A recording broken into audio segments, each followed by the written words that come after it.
Hi there, and welcome back to the channel. So today is bass recording day, so I feel pretty good because I get to plug in direct. I don't have to worry about sound issues, like ambient sound issues. This place is, not the best for that. And it's just easier. There's no microphones involved. And I've already got a take that I'm happy with. I took the bass home and I was just playing around, getting levels and all that kind of thing, and just kind of roared along to it a few times and got a pretty good take. So I was like, okay, well, I'll just take it up there, do a video to try to top it. So I'll see if I can do better with it, make a better, take. But that one was pretty good. The main thing I was worried about with this song is I'm really excited because the drums sound way better. The guitar tone is like I've got so much to work with, whereas the other one I was trying to extract something, trying to make it sound better. This one, it's like, that's not the issue. The issue that I was worried about was the energy and the vibe, and I was worried that it would get too like sterile or like sound like weird. The old one was just kind of there. It's just like raw and real, happened. So luckily, the way I play, nothing's going to be so mechanical or perfect. So it's maintained that raw, real sound. There's a couple points, maybe two in the whole song, where I can feel like the drums and the guitar go off a little bit. And I think that the bass helped that, which is a good thing. I was worried when I heard it that, okay, now the bass is going to make that even worse, but it actually kind of glued something together there to make it not that noticeable. Like for a second you feel the drums stick out. But hopefully it'll just be seen as a cool drum thing instead of like, somebody get off here, I don't think so. I hope not. If you might notice it, and then I might have to re-record the guitars. But I was happy with the take. So what I'm going to do on camera is just explain my method, the usual method that I do in case somebody out there hasn't seen it yet and they don't know how to record direct with bass. And I'm going to try to just top it. If I can't, then I'm going to do my thing on it in Audacity, which is very little. Just do a small cut, high cut, high pass, and then amplify and probably double it. I'll probably have 2 tracks of bass just to get it more, as we've talked about on the Zoom, lack of robustness sometimes. Easily fixed with, that's what's good about having the 24-track version, or 2 of the 16 or whatever you have, is you can just load up on tracks. So you don't have to let that slow you down. Okay, so let's go through what happens with the bass. I'm coming directly out of my Gibson bass here. Oh wait, the train's about to go off, but you know what? It doesn't matter because I'm recording direct today. If this was mic'd up, I'd have to fight this train noise, which is an amazing, romantic, sort of cinematic sound to hear, but it ruins takes, like movie, if you're shooting a film, shot a film, and have to worry about that the whole time. Sucks. So anyway,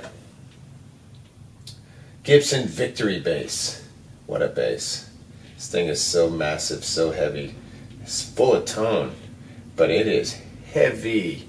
And the neck is a little bowed. It needs to be removed from the guitar and straightened, over like a period of a couple of weeks, just like clamped and straightened back out with the truss rod flat.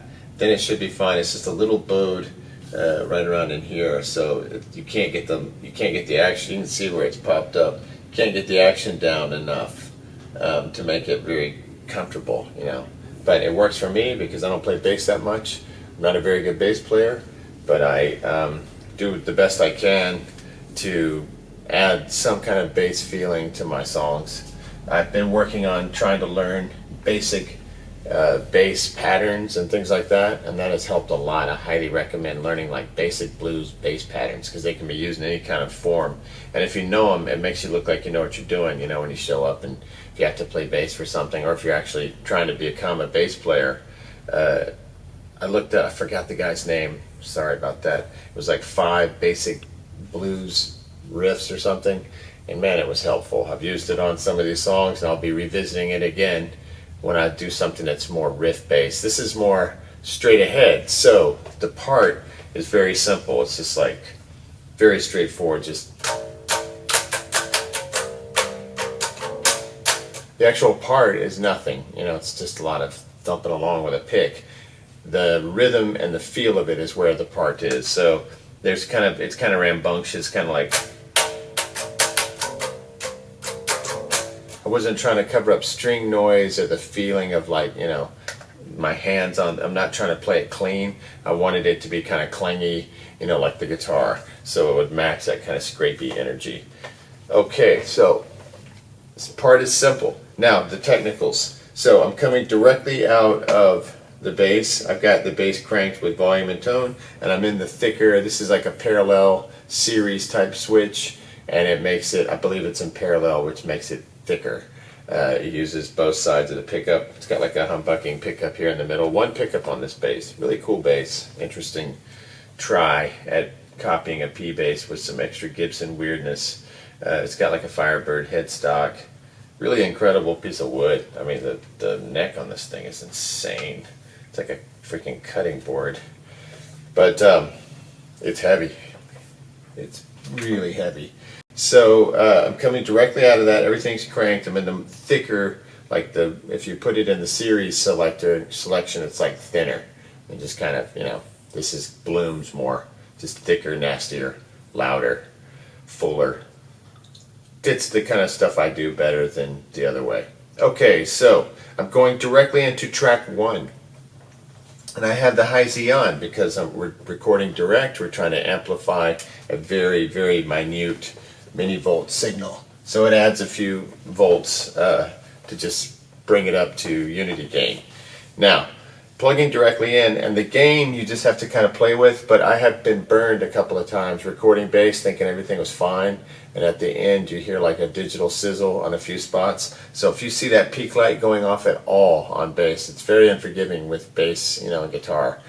So you got to make sure that you're not peaking at all. I would err on the side of caution with bass because it blooms and certain notes will really bloom and put you into the red. So you got to really watch yourself on the settings of gain as far as recording bass goes.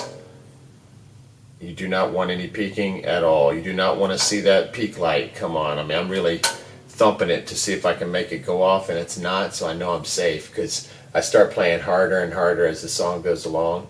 Excitement level builds. That's when you start peaking. And that's kind of cool. Like everything starts getting louder and bigger. You don't want to mess with tempo, of course, but it's cool to have the song climax. One of the things I watched Steve Albini do, which was brilliant to watch. He took the recordings that we made and was, you know, doing the final mix over to, we watched him do it over to 2-track. And he would always surge at the end. Every song, last chorus, surge, like maybe 3 dB, slowly work it up and give you that last feeling of, so now I try to play that way, like realize that last 3D, that last third of the tune, I mean the last, you know, leg of the tune, final lap, needs to have a little extra gas, a little extra ass. Alright, so that's a thing to think about. Alright, so plug directly in, input 1, high Z is on. Now this is really important. I'm going to go to pan EQ and make sure the fader is at 100. And then I'm going to make my way all the way over, and you can do this by hitting 17 first and you'll be closer, but I just held it down. I'm going to make my way all the way over to past 24 to the fader and make sure that it's at 100. That's critical. Now I'm going to make my way back. I always like to leave it back on the channel that I'm on so that I can click on it, make sure I haven't moved the fader.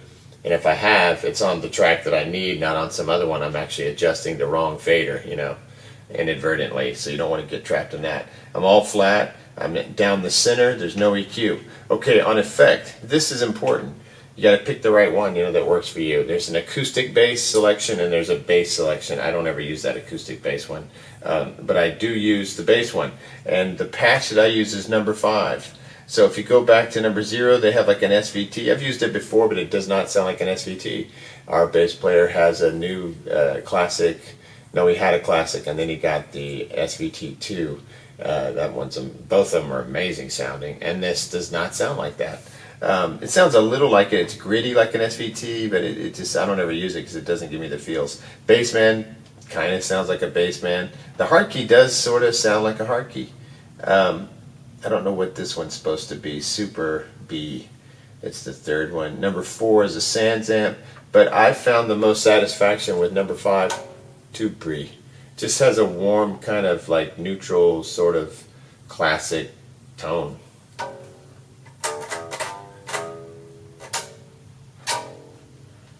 So I've stuck on it.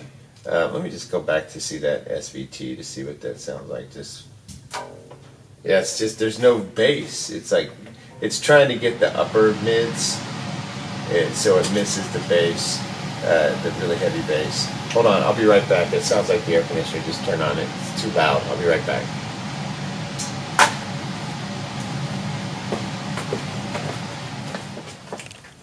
Okay, air conditioner's off. Everything should be ready. Sorry about that.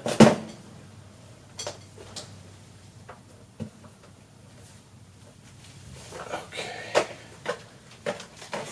To see if I can top this take. Like I said, that's low pressure compared to having to worry about it. Okay, let's make sure my levels are good.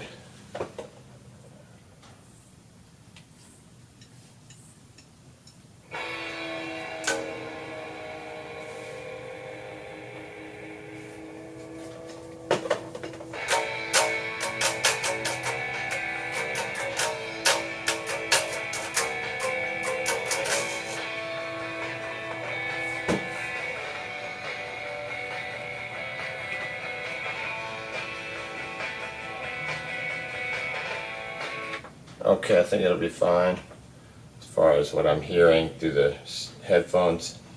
Okay, so check the level, the tuning. It's in 2 pre, and you can also edit 2 pre. You can change that around, but I find the factory settings to be sufficient. Okay, so here we go. Record play.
Okay, I forgot to go high, so I'm going to undo that. Make sure the original take is still there. Okay, everything's fine. Alright, sorry about that.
So I just let it run until the note died on the channel strip. So I'm going to quickly take the headphones off. I got through that take. I have my other take. I'm going to compare the takes because, like I said, I was happy with that take, and that one felt okay. Maybe lacked the energy and like maybe I wasn't. I don't know. I'm just going to listen because sometimes the one that you don't think is as good somehow is better. You know, pretty typical. All right, so let me just check it out, decide, then I'll do what I'll do is if it's good, I'll pick the one I'm going to pick and then I'll go ahead and do my thing on it and then we'll play it back. All right, I'll be right back.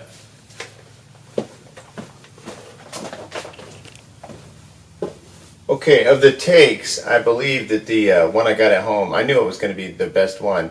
I just had a feeling that I was like, I can't top this because I tried to top it at home and then I tried to top it here. Did another take off camera just to make sure, you know, I wasn't like missing something, and I think I got it. Like I think it fits the song. So what I did was I hit the track button and made note of what number it was. It was 008, 008, yeah. And so I used this cable here that comes with the unit. The USB cable has this, you know, funky end here, and the normal end on the other side going to my old laptop.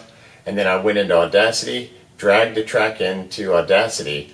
All I did there was just cut it off at like 5 hertz so that, you know, anything below that is like gone. You can't hear it anyway, but it starts to build up and create like muddy atmosphere. So it just kind of clears the under depths.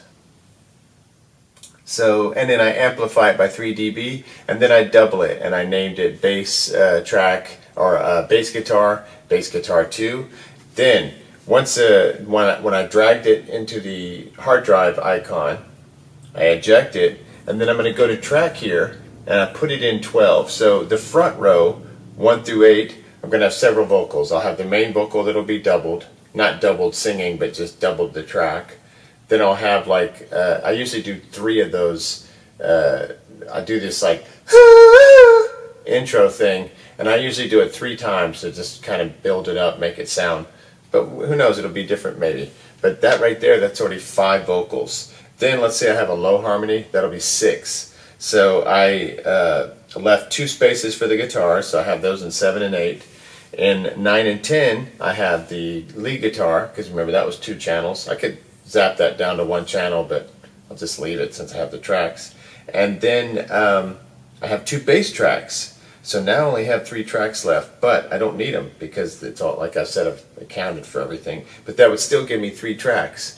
And I can always, you know, double tracks or combine tracks in Audacity if I want to. So it leaves you with lots of possibilities. So I've got 2 tracks of bass. Let's just play, I'll isolate the bass, we'll play it back, and then I'll just play some of the track back. But I think it sounds pretty okay, totally usable. Okay, let's see what happens here. Let me turn everything off but the bass. So we'll start with these guitars, this here, all of the drums in the back, and then the only thing left is the guitar solo. So it should just be bass coming through.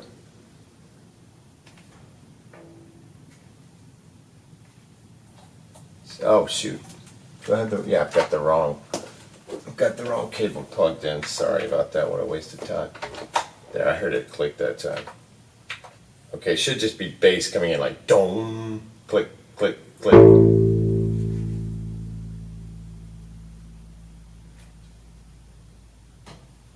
So it's a long.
I'm confident that the tone is good. There's no distortion. Shoot, the air conditioner's back on. No distortion. Everything sounds good. Hold on 1 second. I will play it with the rest of the music once this AC turns off.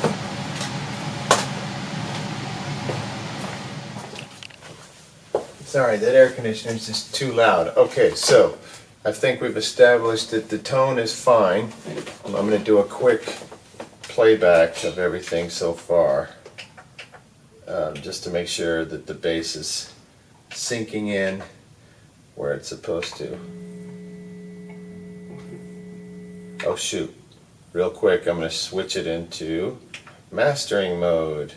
Okay, so I go up to algorithm, I'm going to switch it to mastering, go down to edit, I'm going to move that to 5, mid back to 5, low to 5, that's on 10, that's way too much. 5 on the mix high, 5 on the mix mid, low is fine at 5. Normalizer 0, I don't like that on here. 3-band EQ, 555. Same thing, sorry, I'm trying to do this quickly. Let's see, ZNR is off, patch is 24.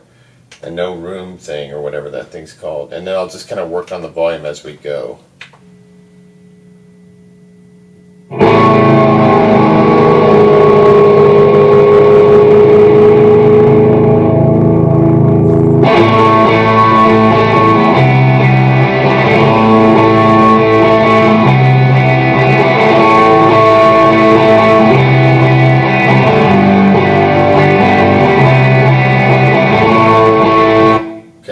Second here, didn't get the drums turned on because I got distracted by the bass making noise. Let's just make sure the bass isn't distorted.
think it retains the original energy and feeling and flavor with just better guitar tone, better bass tone, better drumming, better drum tone.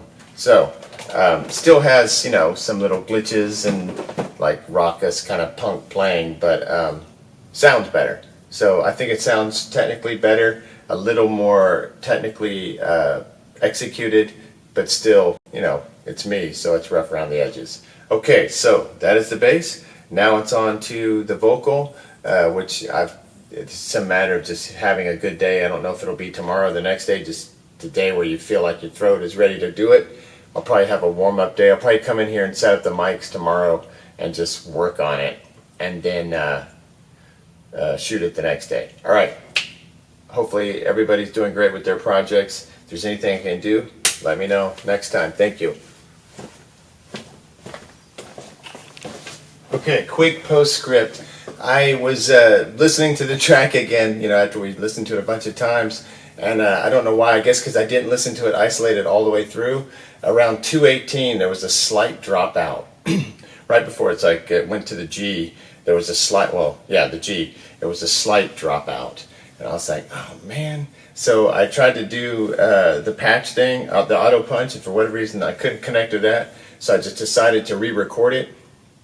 And on the third take, I got a good one. And I actually think it's a big improvement over the original, because the original one, I remember now that my hand was going numb, and I bet that's where I, you know, blew it. So I re-recorded it. Sounds better, and I pulled the gain a little bit down, a little further down than I had it before, because I noticed a slight bit of rattling coming through, like it was getting close to distorting the old track. And I was like, okay, it's okay, but since I got another crack at it, let's roll that gain down just a little bit more. So you always be careful with your gain, because you can, as long as you don't do it, you know, where you've got a really poor signal to noise ratio, and you're just going to add in hash by gaining it up, you know, later, amplifying it. As long as you're not doing that, as long as you still have a good fundamental signal, you know, lean towards rolling that gain off when you're doing bass, just because, you know, it blooms and swells unexpectedly. All right, so found that little glitch, fixed the whole track, now everything's better. So the mistakes, you know, the screw-ups end up being better. So there's nothing to worry about, nothing to fear. Next time.